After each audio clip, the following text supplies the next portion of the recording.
Welcome to another episode on Marriage podcast. Welcome. Nice to have you. And today, what we're going to be talking about, babe? We're going to be talking today about a topic that is quite it's huge. Is it? Yes. So how huge is it? It's huge because married, living single. Whew, yeah. That sounds heavy already. Can I just leave right now? No. No. I'm not going to leave you hanging. All right, let's do it.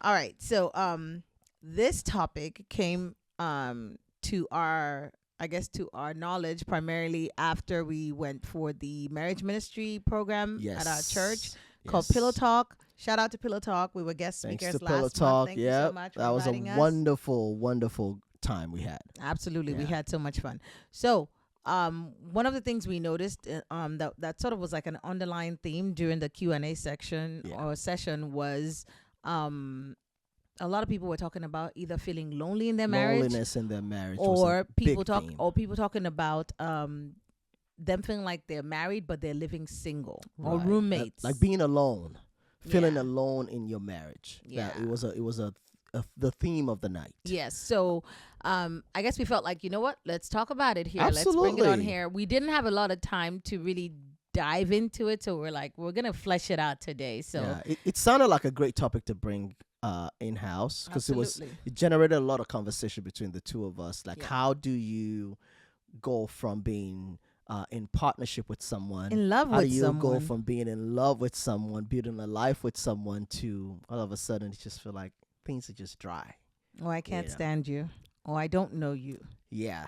It can be very extreme in some cases. So one of the things I guess one of the reasons we started this podcast was we noticed that the rate of divorce in our community was increasing. It was steadily increasing. And one of the another common theme we saw in that was a lot of the people who there were newlyweds divorcing.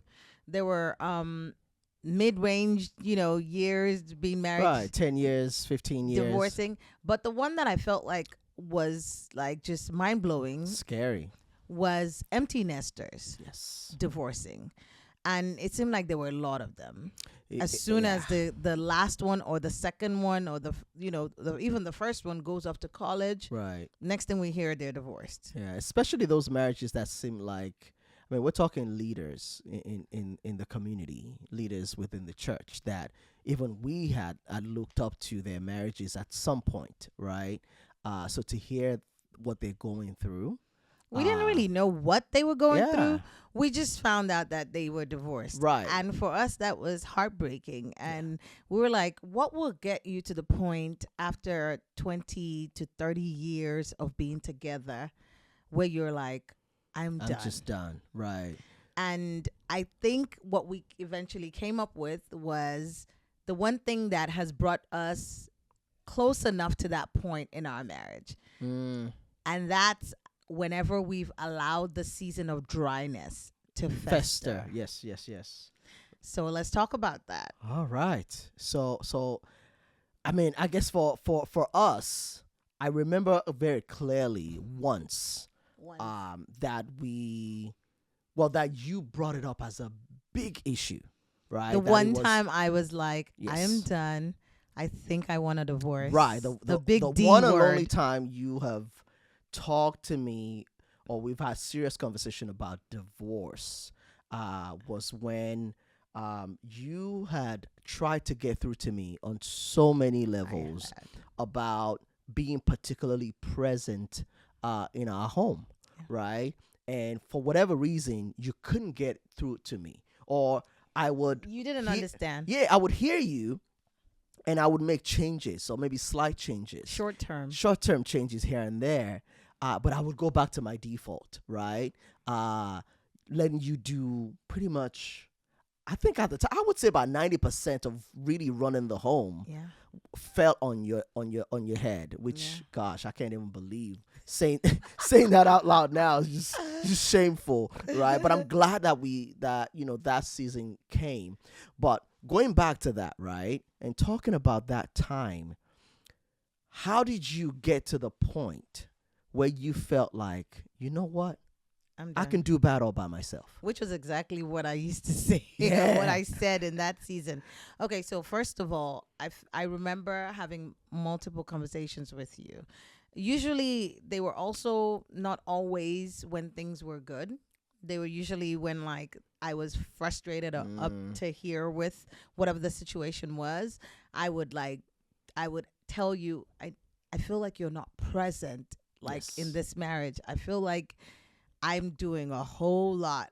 I mean, of course, the first few years I was pretty quiet about it. Not Right. because I was necessarily quiet, but because I also sort of, in the beginning of our marriage, I used to wear that Superwoman cape and I loved it. Right. It was personality, It was right? a personality thing and I was capable of doing it, so it didn't bother me. True. You know, I would clean, cook, take care of the kids, go to work, take care of you, manage the household, just everything. And I was also a very hands-on kind of female where I like to do DIYs. Right. I'm not scared of an electrical work. I'm not scared of carpentry. I'm not scared of plumbing. I'm not scared of anything. If it's broken, I will try to fix it. Right. If it's heavy, I will pick it up. I would not ask for help. And I guess your personality was if you don't ask, then you don't need it. Right.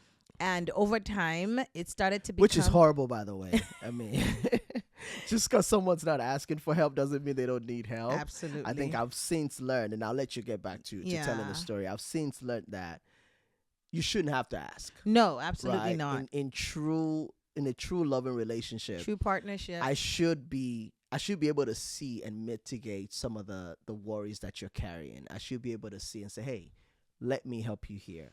Do you need, and sometimes it's okay to verbalize or it have and just your ask. weight that you're carrying, Exactly. to which each person's carrying something, so it's not so heavy Find on an the other equilibrium.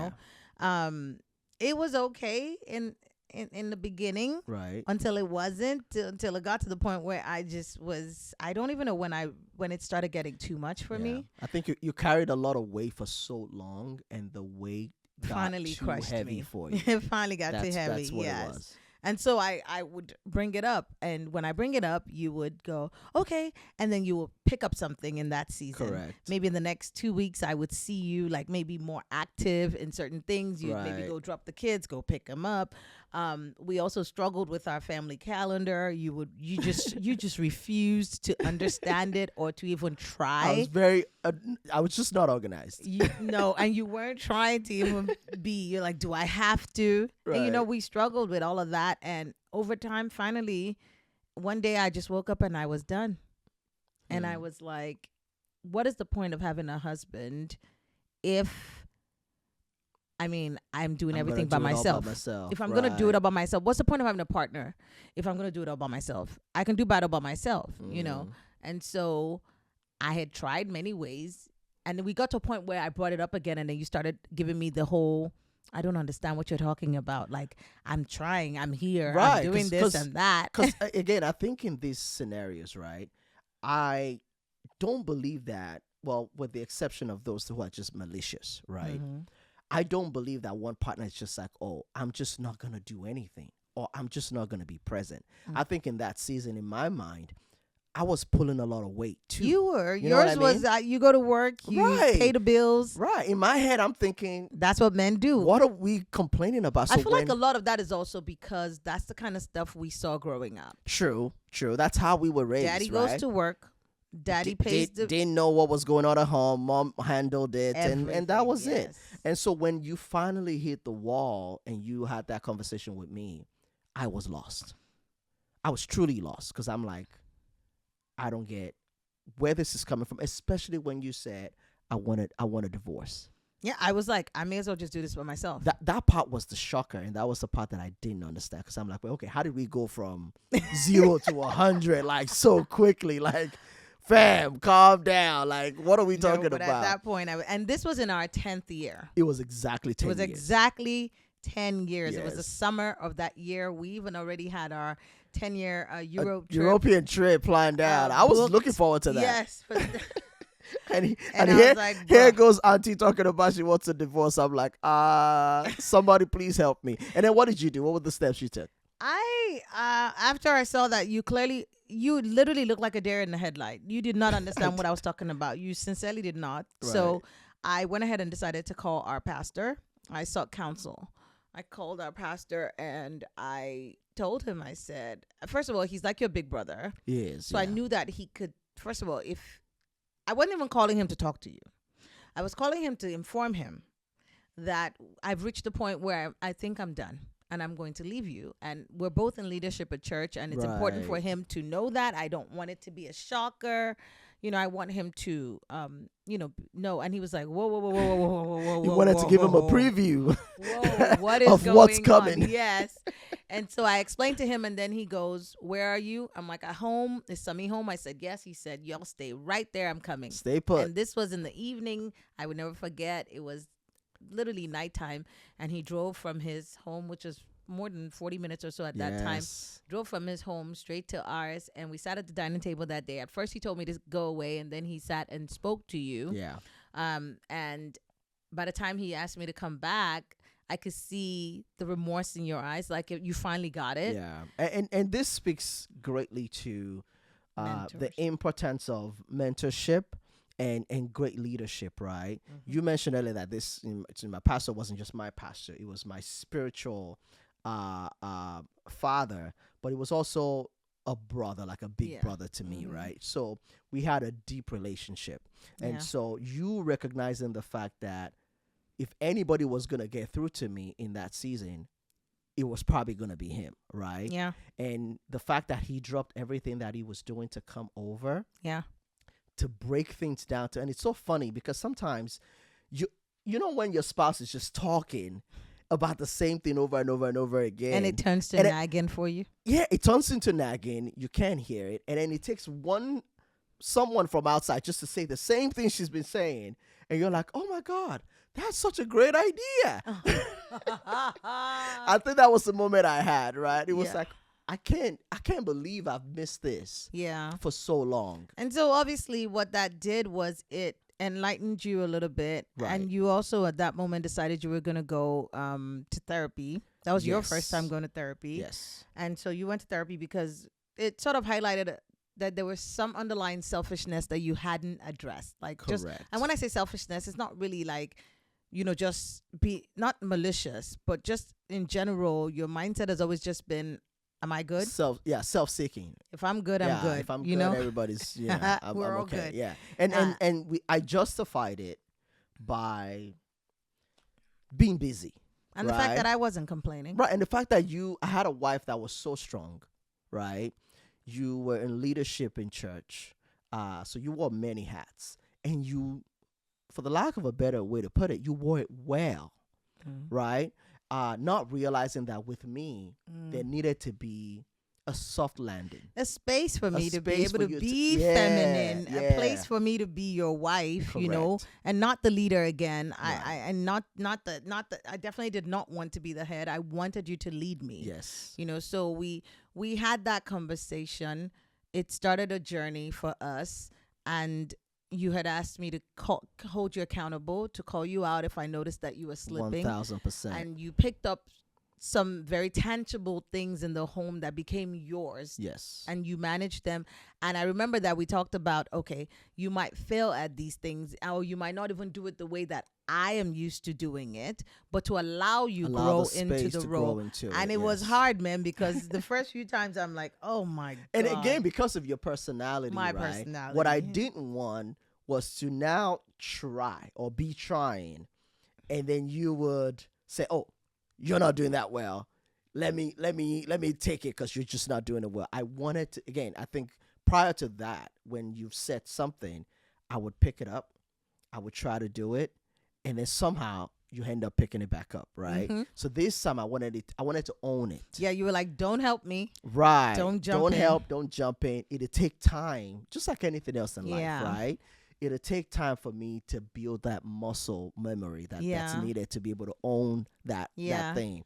And I think that was helpful. And that was the beginning of the next phase of our lives. And we were able to steer away from the big D word. We were able to steer away from divorce. No pun intended. No pun intended. Oh gosh. Yeah. Yeah, no pun intended.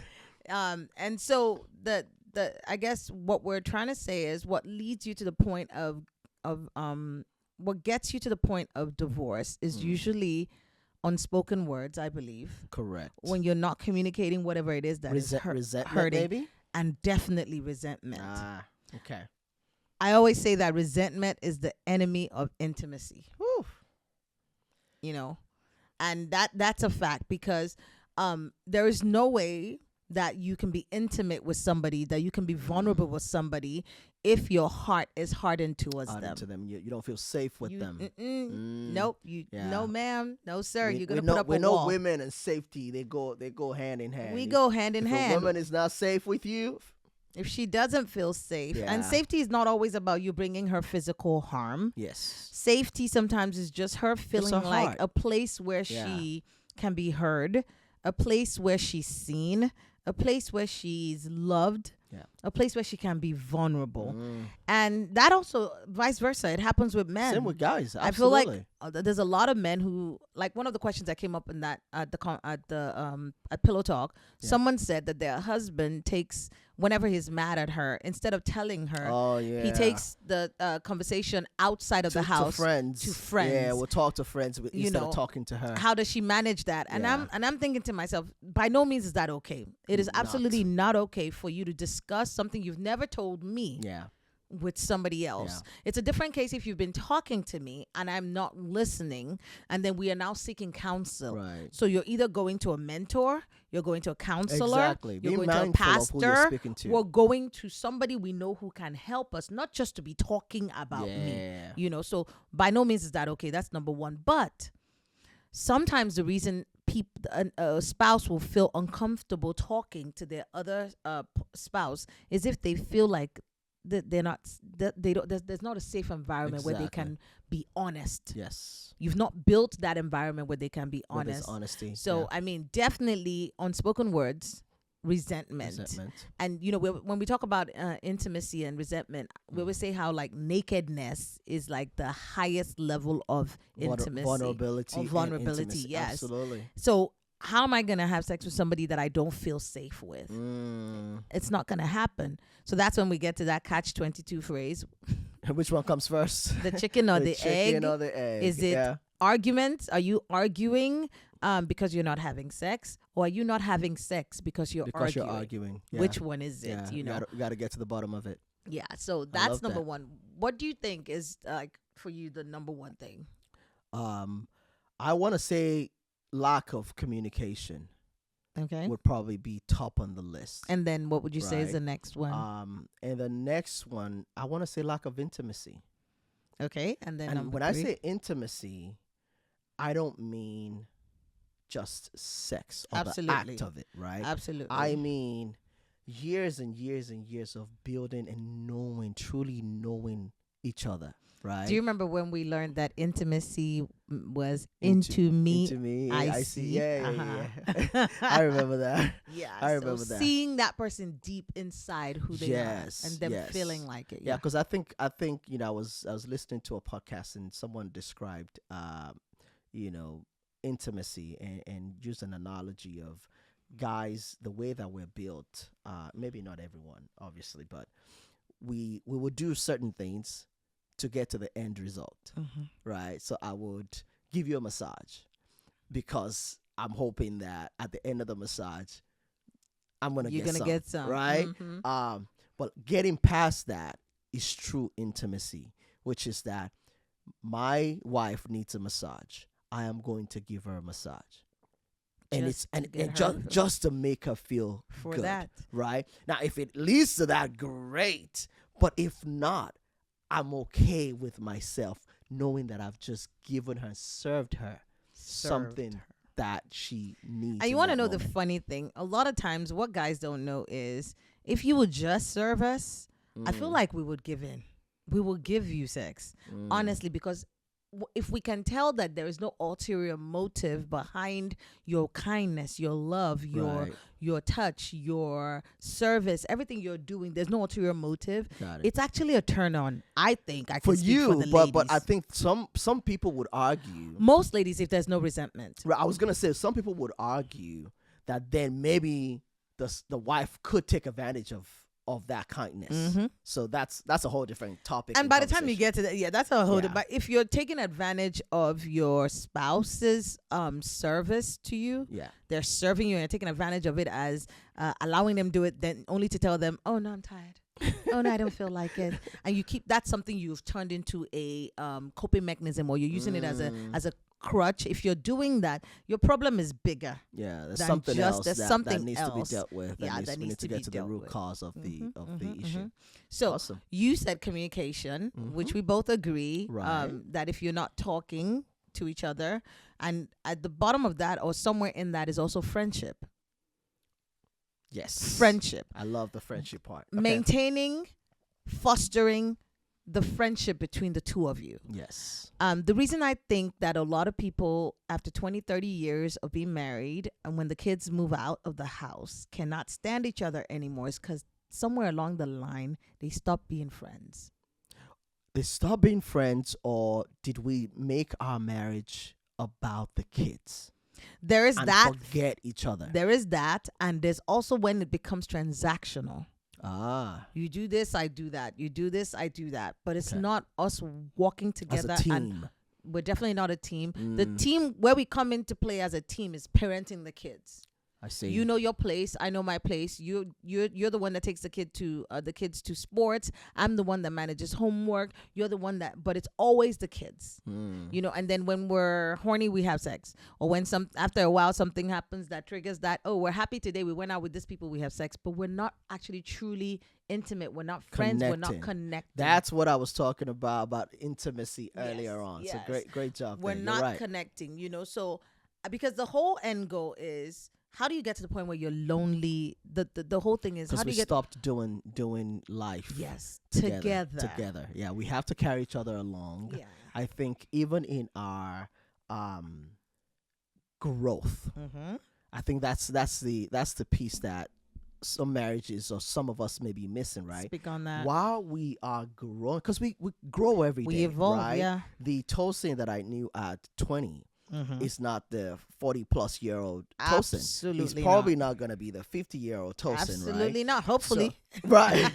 So the idea that we just let each other grow apart, or you just want to treat me the same way you've always treated me. It's so detrimental. So we have to find ways to learn each other as we grow and continue to fall in love with each other as we go. Continuing to older. fall in love with the different versions of yourself. Absolutely. Continuing to learn the different versions of yourself.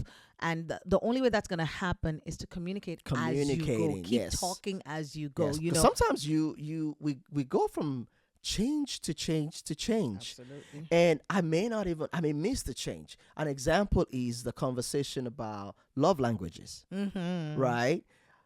Earlier on, your love language was acts of service. Acts of service. Yeah. So if Tosin was in the kitchen and doing dishes or cooking or something, you wanted someone to be around. Yeah. And till now, you might still have a little bit of that, where you wanted someone to be around to talk to you, maybe not even touch anything, but just be present. But these days, that's not a big deal to you anymore. Nope. It's changed now to what? Quality time? No, actually, quality time, acts of service was before, because I would want you to be present. Top of that, yes, yeah. I would want you to be present, but I also used to love when you would do things for me, like clean the house and things like that, and you caught on that. But now, I don't need any of those two. I really, you know what? Buy me gifts. Okay. Yes, that's gifts. True. That is baby true. girl. She's in a baby girl era, and she just wants gifts, nice gifts. Pray for my bank account. Absolutely. I do that daily. Right. So I think I say that to say, understanding the changes in our season. And for me, to contrast that, You were I used to be gifts. gifts given, right? Yes. And these days I couldn't care less. I can't about even buy you a gifts. gift if I wanted to because your taste is so Yeah, you out of could. this You world. could buy me No, gifts. I'm just like, here, babe. Here's the money. You could go give buy. me gifts. I can't. I miss. I mean, so we don't even go that Right. way. I don't go there at all. I do not go to buying him gifts at all. That's not it. What you do love now is words of affirmation What's and physical it touch. blows my mind That that you- the older I'm getting, the softer your heart. my heart is becoming. Where throughout the day, I just need someone to To tell you how tell amazing me that I'm you doing are. a great job. You're to such an amazing Right, to tell husband. me just tell me that you see me. You know what I mean? And you like physical touch. You And don't want me to physical walk touch, past you yeah. without touching you. Yeah, just a little rub on the back, and that's, to me, I interpret that as the same thing. Yeah. The little pat on the back tells me I'm loved. Yeah. So It's crazy. changes. But I say that, and we say that to say that a lot of people latch onto, nowadays when they're dating, the questions they ask, what's your love language? It's Oh, a very yeah. Oh, common yeah. question. Yeah. And a lot of people latch onto that. Now you're talking to the 20-something-year-old version yes. of your spouse. Yes. By 30, I can guarantee you that They're has changed. changing, I can yeah. guarantee you as her kids get older, what she thinks she needs is She has changing. children. Yes. That changes everything too. Yes. So, and as she gets to 40, let's not even talk about the 40-year-old plus women. Hey, y'all. How y'all doing? Y'all know how we do now. So 40 plus, absolutely changing. changes. And I can only imagine. I know that there's still more inside of me. Absolutely. There's still so much more I have to give in this world. Yeah. And I've not yet even scratched the surface. So I can only imagine what my 50-year-old what that looks version like. plus looks like. I mean, by the I can't special grace wait. of God, I can't know. wait. I'm looking forward to it. I'm looking forward to learning. I'm looking forward to learning you too, Yeah. because again, see it as part of the journey. See it as something fun. Yes. See it as the beauty of marriage is it won't get bored if you're continuously evolving and learning each other. changing, It's not yeah. going to get bored, but it gets boring when we just latch onto one thing and we're like, ugh, that again. Yeah. So I can see how you start to grow apart. Absolutely. I can see how someone starts to feel lonely in their marriage because they're not being seen, they're not being recognized. They've changed They a don't long feel time heard, ago, yeah. and their spouse is still in Timbuktu. in the 20s. Yeah. Yeah. So there's that. We've talked about resentment Yeah. and not allowing it fester. Resentment Yes. is a being. It is Yeah. a demon. It is a spirit. It only grows in darkness. Absolutely. When we start to feel resentful, the best thing we can do to stop it Shed light. is to talk about it. Yeah. Right? Have a moment where we can actually have a conversation, and not when we're fighting, not when we're arguing, but when we can actually say, you know what, this is how I've been feeling lately. Yeah. And I know it's probably the enemy playing in my head. It's probably just playing tricks on me. But I just feel like I needed to share this with you. And hopefully that opens the door to a conversation. Absolutely. Yeah. And I remember when I first realized how powerful resentment was. And I don't know at what point, but I know that what I then started to do was call it out. When I Yes. noticed that maybe, because I know when I'm all happy-go-lucky about you, Right. and when my You're so good at that. when Yeah. the butterflies in my belly are excited when you pass by, I know that we're good. When I look at you and I just smile, or when I look at you and I'm just like, that's my man, my man, my man. But then all of a sudden, if you pass by me and I'm just irritated, or you say something and I'm snippy, or or something happens and I'm wondering, oh God, I have to pause and ask myself, why? Yeah. Why do you feel that way? Why isn't he all of a sudden the best thing since sliced bread? Why are you not so into him right now? What is it? And if I'm honest with myself, I will find something If you dig that dig I deep either enough. have not said to you that is going on, or something I've said to you that you have not addressed. So over time, I started learning. As soon as I started feeling like this is something that if I allow it sit, it's going to cause me to resent him. Got it. I will come to you and I'd say, babe, can I please talk to you about something, because I don't want it to become resentment. And I think you over time started to notice I catch it very I don't quickly. want it to become Yes. resentment was the key word to, we need to stop, Right. listen, and let's talk about it. And that goes back to safety, Yes. right? Having a space where we feel like We're not going to be judged. Yeah. If I raise a conversation, I am going to be heard. Yes. He's going to listen to me, or Yes. she's going to listen to me. Yeah. Right. And so, communication, Yes. acknowledging that there's something wrong or seasons in your marriage, Yes. allowing yourselves evolve, relearning and learning each other, Yes. not getting stuck Being in open one to changes. season. Yes. Not allowing resentment in your marriage, you know, Right.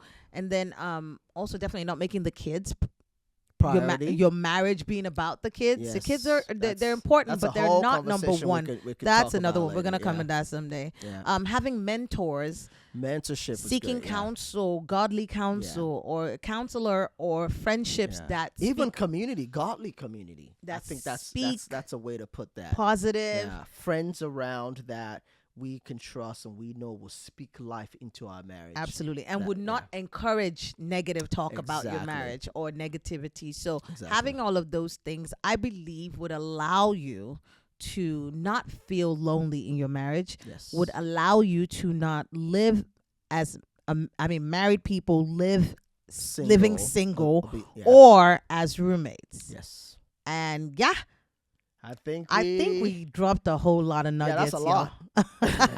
Hopefully, we were able to actually really dive into this and Yes. answer some more than we did at the program. Right. As always, but what do we want people to do? If there's any questions, comments, please let us know. So please leave comments, subscribe, follow us on Instagram and TikTok. TikTok. What do we have again? Spotify. iTunes, Spotify, Amazon. We're Amazon on Music, Amazon Music yes. as well. Absolutely. So all platforms. And just engage with us, and please subscribe, because as we know, the more people subscribe to the channel, the more our message gets out there to the world. This is something that we 1000%. believe we've been called to do, and we Yes. definitely believe that with y'all's support change and with lives. God's help, we definitely will change lives. So till the next episode. Yes. It's been real. Bye. Bye.